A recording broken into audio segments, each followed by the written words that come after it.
Our story starts with a proverb that Jadaf himself said. The best time to plant a tree was 20 years ago. The second best time to plant a tree is now. And that's Jadav's proverb. And that means that trees grow quite slowly.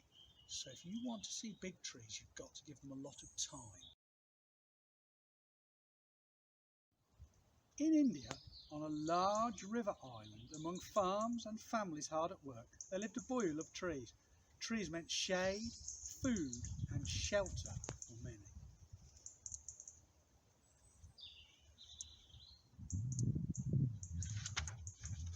But each rainy season, floodwaters swallowed more and more of the beautiful tree-covered land.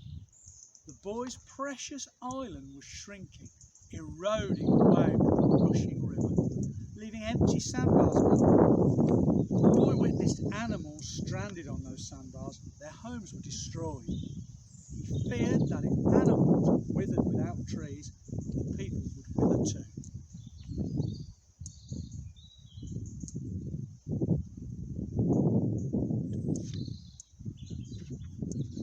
The boy shared his fears with the village. The elders explained that the only way to help animals was to create new homes for them. They gifted the boy with 20 new bamboo saplings. And there he is, marching off to the forest with his saplings. Alone he canoed down the muddy river. He wished he could cover all of the land with trees. But a large sandbar nearby, that was the place to start. The land there was too barren for the animals. The shores were too sandy for leafy trees. Would bamboo grow? The boy hoped it would. Determined, he began to plant. 1, 2, then 3 plants.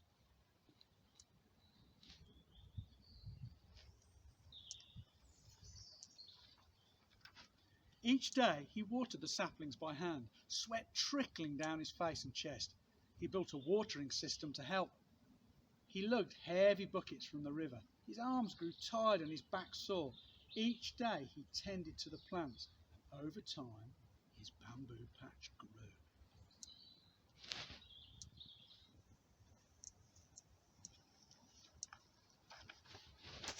It grew into a healthy thicket. The boy was proud of his work, but he worried it wouldn't be enough to stop the swelling river or to provide shelter for the animals. If he wanted to grow more plants, he would have to create a richer soil.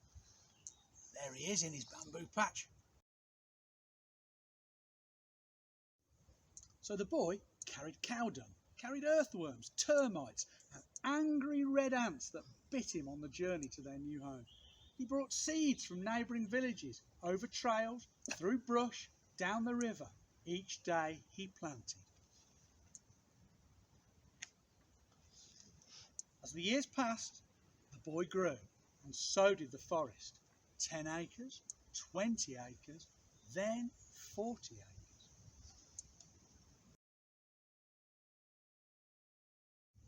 Wildlife returned for the first time in many years. Buffalo, one-horned rhinos and snakes, gibbons, migratory birds and elephants.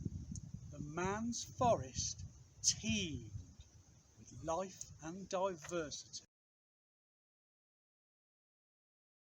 But look at our next picture. What's now hiding in the boy's forest? Not everyone was happy. Fear swept through the villages when tigers arrived. So the man planted more grasses to attract small animals that would keep the tigers happy in the forest.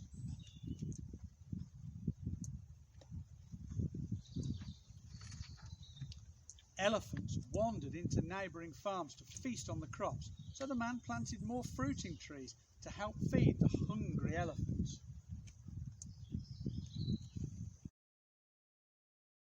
Some people wanted to harvest the forest to build homes, but the man was there to plant anew.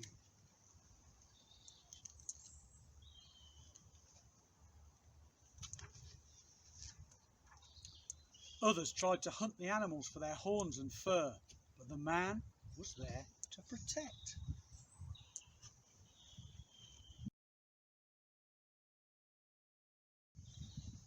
Few people thought the forest would last. The man believed in its strength. Now, in India, on a large river island among wildlife and trees as tall as buildings, there lived a man who's planted a forest. The forest is called Malai, after a man named Jadav Malai Payeng, who never ever stopped planting and pruning and protecting.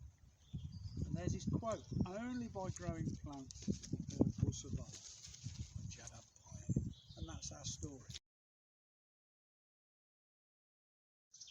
So here in the heart of England Forest, we're not in India with tigers and rhinos and elephants. We're here with our foxes, our badgers and our deer. And we're planting thousands and thousands of trees to make a fantastic forest here for those animals. But if you want to grow plants of your own, Jadav had an idea. He talks about people planting seeds of their own. And at the end of the book it talks about making some paper towels nice and wet and putting them in a glass jar and just putting some cress seeds or some radish seeds in with them just to see what happens, so you could grow your own mini forest at home.